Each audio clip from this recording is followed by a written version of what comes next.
Well, joining me is Belson Coutinho, who is the co-founder and chief operating officer of Akasa Air. We are here right in Mumbai, Belson, and quite an unveil it has been with the collaboration that you have now with Adidas. Tell me a bit about this and what has been the objective on redoing this. I'll come straight to the objective, and it was as simple as looking at how can we make our employees day-to-day work life comfortable. And these sneakers, skies as we call them, are for our cabin crew as well as our ground staff. And as you know, they're on the floor, walking the tarmac, walking the aisles for hours. And it's just a commitment of being a very responsible and a passionate employee-centric company to just find ways and means to make a life of our crew and our ground staff better and comfortable. So that was the essence of what Sky is about. For us, whether it's consumer product or service, whether it's an employee-centric initiative, there's always something that we look for. How can we get to the next level? And this is one of them. We were fortunate and extremely grateful to partner with a brand like Adidas and come with Skies, proudly sporting the iconic three stripes of Adidas with the sunrise orange coming together and making not just comfort and functionality, but a bit of a style statement as well. Conventionally, tell me something, Belson, that usually, for a business crowd that travels via an airline, and especially you have two major business sectors that you're covering, and the expansion has been also quite there. Was it difficult? Were you apprehensive to go with a cooler look rather than that formal look? Not at all. I think there was it was a no-brainer from day one. Whether it's the gender-neutral uniforms, whether it's sneakers, and if you think through it, it's just about looking inwards and say what can we do better to make a day-to-day work of our employees comfortable and happy. So it was absolutely a no-brainer for us to just look at the way our uniforms are designed, gender-neutral, comfortable sneakers. So there was never a second thought or a second moment to think about the way we went about. Great. Plans to put them on the block for passengers or consumers to also try them on? At this point, they are very, very sacrosanct for our crew, for our ground staff, and for our cabin crew. We've had tremendous amount of interest right from time we announced sneakers to say, can we get one for our for the normal use of consumers? Probably another version of this, keeping the design of the crew as it is, because we don't want to play with our crew design and the gear that we have, but an element and a version of this where our other employees can buy and wear, and probably consumers at some point in time. Great. Because you are here, I must ask you, a lot has been happening in the aviation industry. The park corridors in Delhi were quite heated up, especially just last 2 months with everything happening. Tell me, what is Akasa's path to profitability amidst all the turbulence? I think we've talked about this before, where we believe the pillars, culture pillars that we built for ourselves, from cost leadership to employee centricity and service excellence, and backed by a very robust and world-class safety commitment that we have. I think this whole culture pillar and ecosystem coming together is our path to profitability.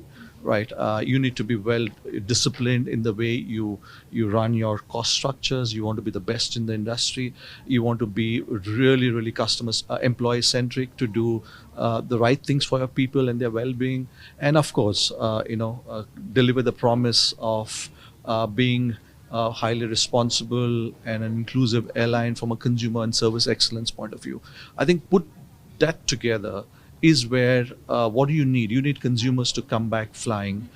You need repeat customers coming in, and the only way you'll have more customers repeat on your flights is if you service them well, if our employees are good, kind, respectful to our consumers, and if the consumers find that a product, a service is making them feel at home, And I think that's all. That is something that we are focused on to deliver, and we're super happy with the feedback that we've got over the last 2.5 years of our operations. And I think that's what's going to lead us to create a brand and an organization that will be profitable for a long period of time. You say you're well capitalized. We are well capitalized. We've said that before. I think there's always, we are long-term planners, as we said before.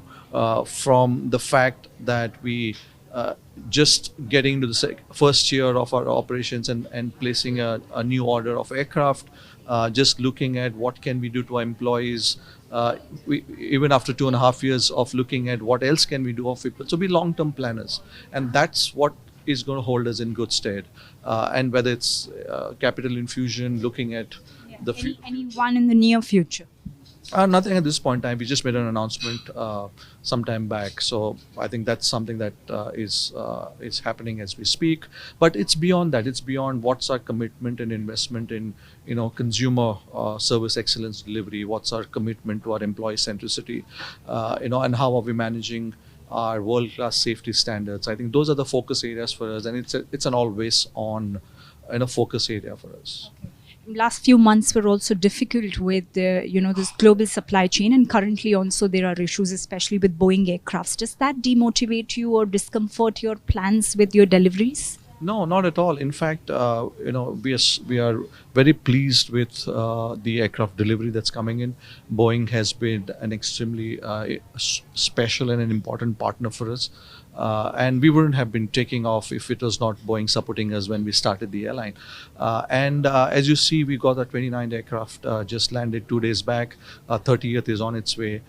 So we're pretty pleased and happy with the delivery that is happening at this point in time. So we just focused and looking forward on how can we deploy these aircraft that are coming. Great. All on track. All on track. And in terms of expansion plans, your new destinations, everything's still on track, or you're taking some time to suit things around them? No, I think there's, we have a well-established network. And as you know, network for an airline like us, which is growing at this space, will always be dynamic. And what I mean by dynamic is that the teams always look forward to what else can we do in terms of increasing your frequencies to your existing cities or a new city that you fly. And the new infrastructure that is coming in Indian airports like the Navi Mumbai International Airport and the new Delhi, the new airport in Delhi, just gives us as an airline like Akasa a great opportunity to leverage the infrastructure and start setting up more flying from these cities. So we're just looking forward. Just made a announcement last week with a MOU with the Navi Mumbai Airport. We talked about 300 weekly flights that will operate from that airport. So it just looking forward, and we're super excited with the whole new infrastructure coming in. Our planes are coming in. People are looking forward to deliver the Akasa experience. Great. How have the international sectors been performing? Couple of them new on the block. Yeah, we're pretty pleased and happy with the way our international flights and destinations have shaped up. Any new city or new destination, whether it's domestic or international, has its own path to get matured. But we're extremely pleased, very pleased with the way they've shaped up for ourselves. So couldn't be happier.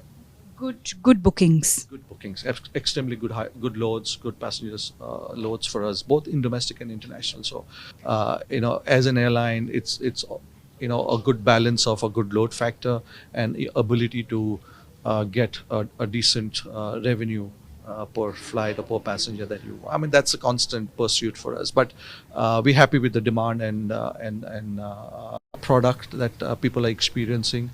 So we're very happy with that. We're seeing increasing number of repeat customers as well as first-time travelers, choosing Akasa as their preferred airline. So couldn't be happier. So a loyalty program on cards for those repeated customers? Not at this point in time, but definitely, we are conscious. And we believe that we should reward and recognize loyal customers, and it need not necessarily be having a loyalty program. There are many ways you can do that. There are many ways you can recognize customers, and I think data and analytics is going to play a massive role in how we leverage the whole essence of loyalty. So it doesn't necessarily have to be a full-blown loyalty program, at least at this point in time. But the focus is to know more about the customer. The focus is to create a single view of the customer, which we've now already produced. And we've got rich insights in terms of passenger behavior, their traveling pattern, the consumption on our flights, whether it's food, etc. And using that data and insights, we now equipped to really recognize and reward passengers in some form or the other. So that's the way we're looking at customer satisfaction and customer loyalty. Okay, great. Thank you very much, Belson, and wishing you all luck. As always, thank you very much. Thank you. If you like the video, do like, comment, share and subscribe.